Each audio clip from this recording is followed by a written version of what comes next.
നമസ്കാരം. അമേരിക്കൻ സമ്പദ്വ്യവസ്ഥയുടെ ഹൃദയമിടിപ്പ് നിയന്ത്രിക്കുന്ന ഫെഡറൽ റിസർവിന് പിന്നിൽ എന്തെങ്കിലും രഹസ്യങ്ങളുണ്ടെന്ന് നിങ്ങൾ എപ്പോഴെങ്കിലും ചിന്തിച്ചിട്ടുണ്ടോ? ഇന്നത്തെ നമ്മുടെ ഈ എക്സ്പ്ലെയിനറിൽ എഡ്വേർഡ് ഗ്രിഫിന്റെ ഏറെ വിവാദമായ ദ ക്രീച്ചർ ഫ്രം ജെക്കിൾ ഐലൻഡ് എന്ന പുസ്തകത്തിലെ ഞെട്ടിക്കുന്ന വാദങ്ങൾ നമ്മൾ പരിശോധിക്കാൻ പോവുകയാണ്. യാതൊരു മുൻവിധികളുമില്ലാതെ പുസ്തകം പറയുന്ന കാര്യങ്ങൾ നമുക്കൊന്ന് തുറന്നു പരിശോധിക്കാം. ഈ പുസ്തകം വെറുമൊരു ബോറിംഗ് സാമ്പത്തികശാസ്ത്ര പുസ്തകമല്ല കേട്ടോ.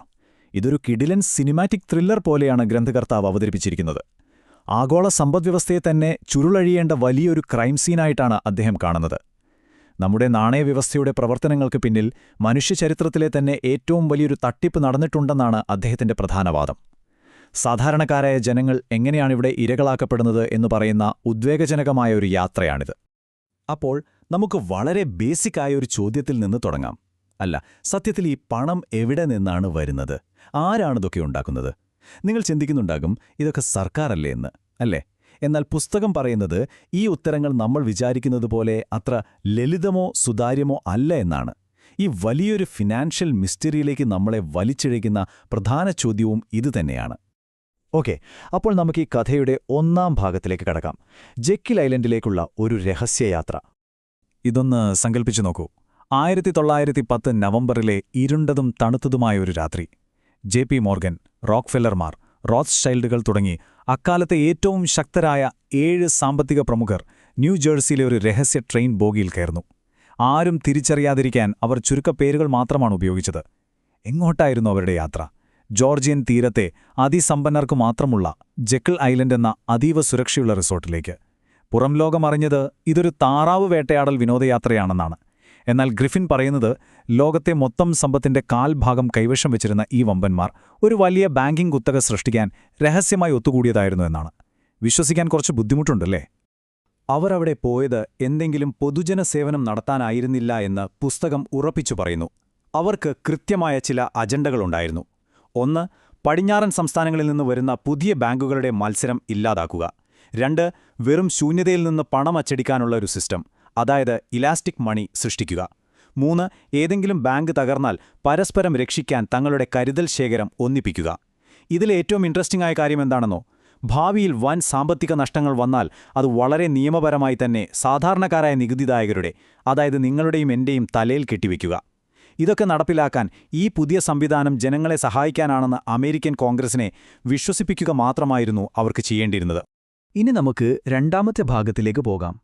പുസ്തകത്തിൽ ഇതിനെ വിളിക്കുന്നത് ദി മാൻഡ്രേക്ക് മെക്കാനിസം എന്നാണ്.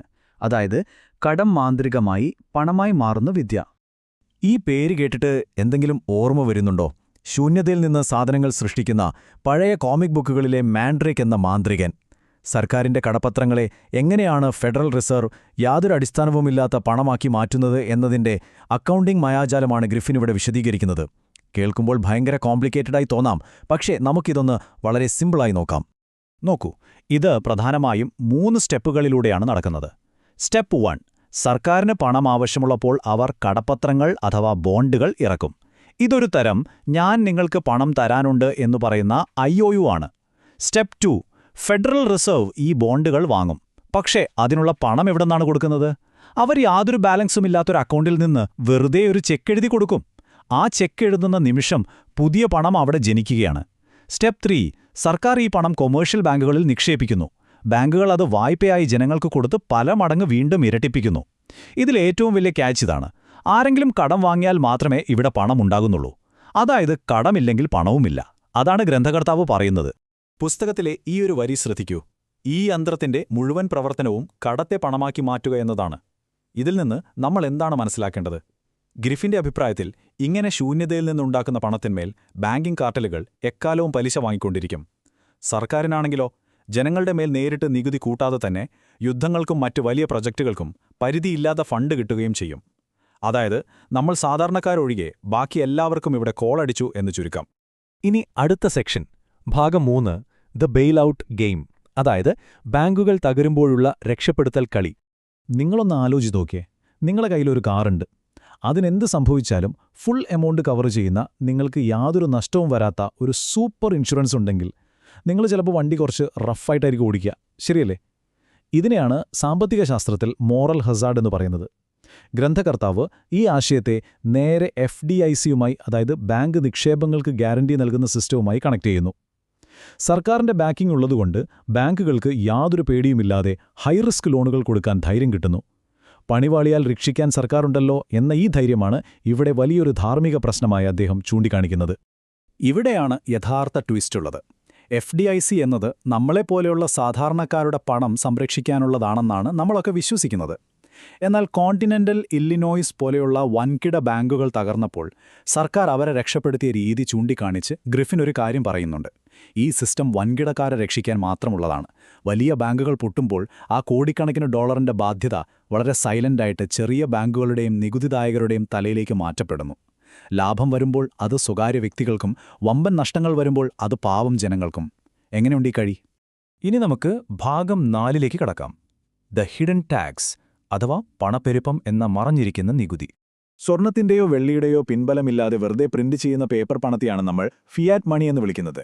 ഈ ഫിയാറ്റ് സിസ്റ്റം എക്കാലത്തും വലിയ ദുരന്തത്തിലാണ് കലാശിച്ചിട്ടുള്ളതെന്ന് കാണിക്കാൻ അദ്ദേഹം കുറച്ച് ചരിത്രം പറയുന്നുണ്ട്. 1690-ൽ മസാച്യൂസെറ്റ്സിൽ ഫിയാറ്റ് പണം ഇറക്കിയപ്പോൾ അവിടെ പണപ്പെരുപ്പം 1000% കുതിച്ചുയർന്നത്. 1716-ൽ സൗത്ത് കരോളിനയിൽ ജനങ്ങളെ ഇത് ഉപയോഗിക്കാൻ നിർബന്ധിച്ചപ്പോഴും അത് വലിയ പരാജയമായിരുന്നു. അതുപോലെ 1770-കളിൽ അമേരിക്കൻ വിപ്ലവകാലത്ത് ഇറക്കിയ കോണ്ടിനെന്റൽ ഡോളറുകൾ അക്കാലത്ത് ജനങ്ങൾക്കുണ്ടാക്കിവെച്ച നഷ്ടം ഏകദേശം $66 ദശലക്ഷം. പിൻബലമില്ലാത്ത പണം അച്ചടിക്കുന്നത് എപ്പോഴും വിനാശകരമായ സാമ്പത്തിക തടർച്ചയിലേക്ക് നയിക്കൂ എന്നാണ് ചരിത്രം തെളിയിക്കുന്നത്. ഒന്ന് ആലോചിച്ചു നോക്കൂ, സർക്കാരിന് പണം വേണമെങ്കിൽ നേരെ വന്ന് വൻതോതിൽ നികുതി കൂട്ടിയാൽ നമ്മൾ പ്രശ്നമുണ്ടാക്കും, അല്ലേ? അതിനു പകരം പുതിയ പണം അച്ചടിച്ച് നമ്മൾ അധ്വാനിച്ചുണ്ടാക്കിയ പണത്തിന്റെ വില രഹസ്യമായി കുറയ്ക്കുന്നതല്ലേ അവർക്ക് എളുപ്പം. പണപ്പെരുപ്പം എന്നത് യഥാർത്ഥത്തിൽ അങ്ങേയറ്റം ക്രൂരമായ ഒരു അദൃശ്യ നികുതിയാണെന്നാണ് ഗ്രിഫിൻ വാദിക്കുന്നത്. കാരണം നിങ്ങളുടെ അക്കൗണ്ടിലെ ബാലൻസ് മാറുന്നില്ല, പക്ഷേ ആ പണം കൊണ്ട് കടയിൽ പോയാൽ പകുതി സാധനങ്ങളെ കിട്ടും. അതാണ് സത്യം. രാഷ്ട്രീയക്കാർ യാതൊരു കൺട്രോളുമില്ലാതെ പണം അടിച്ചിറക്കുമ്പോൾ സാധാരണക്കാരന്റെ കയ്യിലുള്ള സമ്പാദ്യത്തിന്റെ മൂല്യമാണ് അവിടെ ചോർന്നുപോകുന്നത്. ഓക്കെ, നമ്മൾ അവസാന ഭാഗത്തേക്ക്, അതായത് ഭാഗം 5ലേക്ക് എത്തിയിരിക്കുന്നു.